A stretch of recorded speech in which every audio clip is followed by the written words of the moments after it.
Sebelum lanjut nonton video ini, jika kalian suka dengan channel Pegawai Jalanan, silahkan kalian support kami dengan cara subscribe dan klik tanda loncengnya. Silahkan gunakan headset Anda untuk mendapatkan kualitas suara yang jernih. Selamat menonton.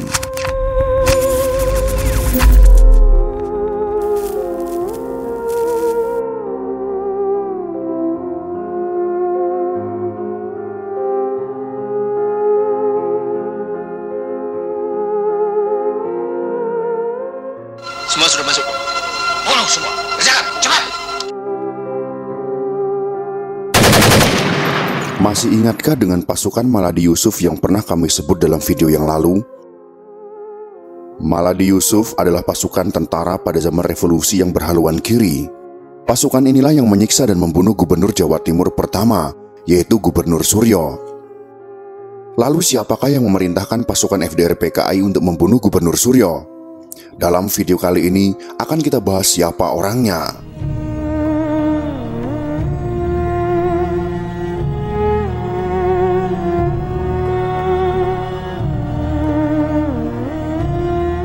Pada zaman Jepang, Maladi Yusuf adalah pelajar di sekolah bahasa Nippon.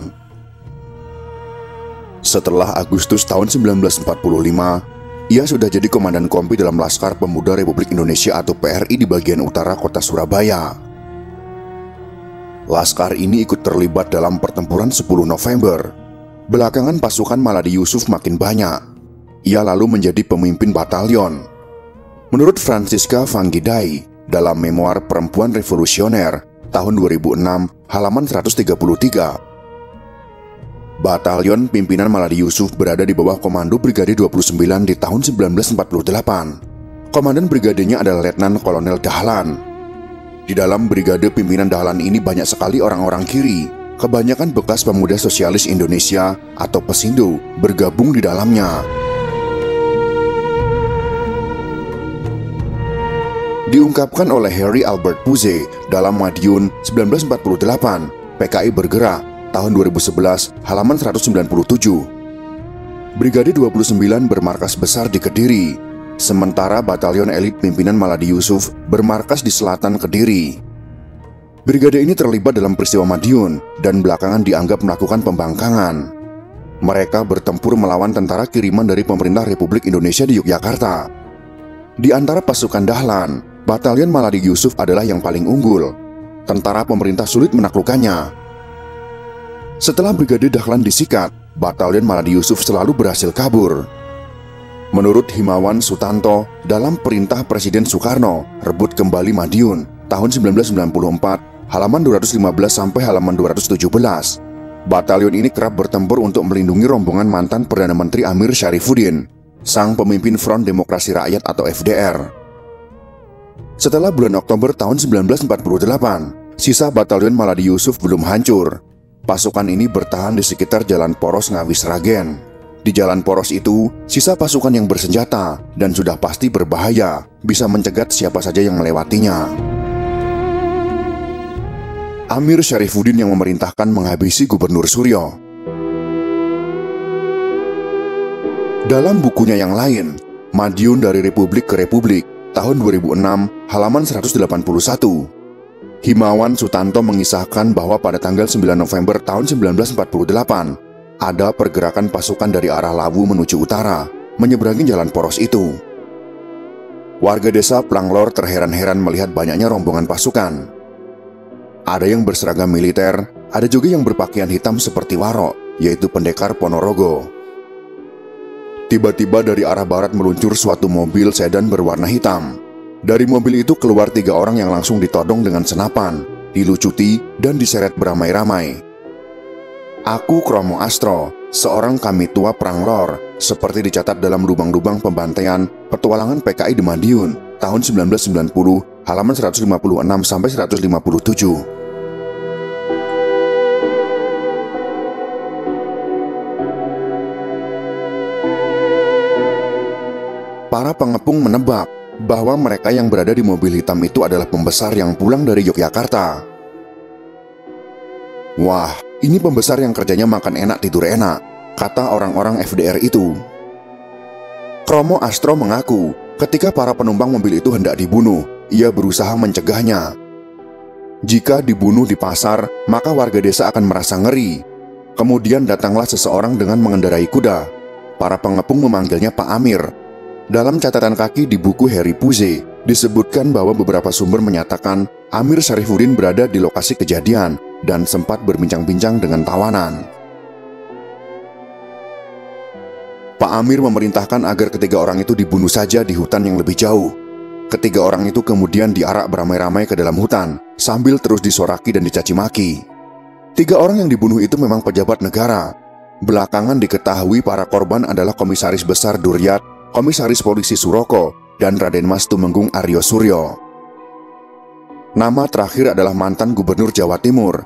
Meski tak jadi gubernur lagi ketika disergap, orang-orang tetap mengenalnya sebagai Gubernur Suryo.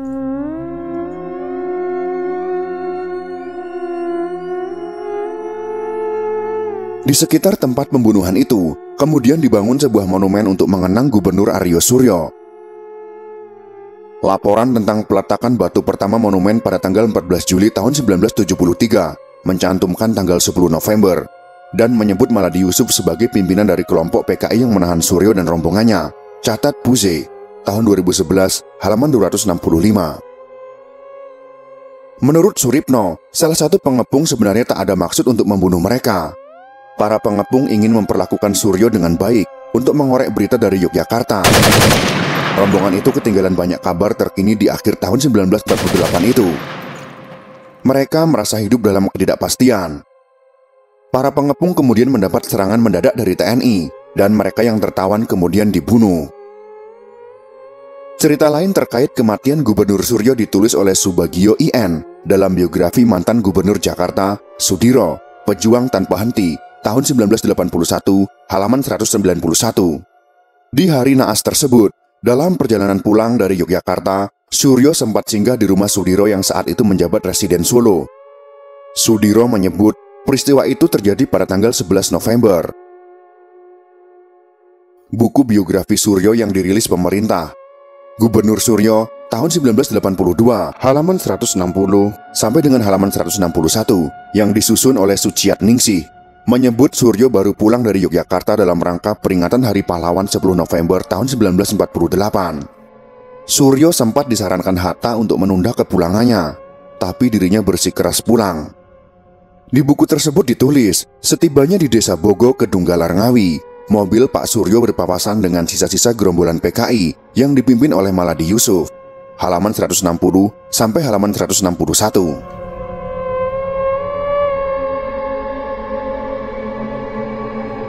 Maladi lenyap, Gubernur Suryo pun dikenang.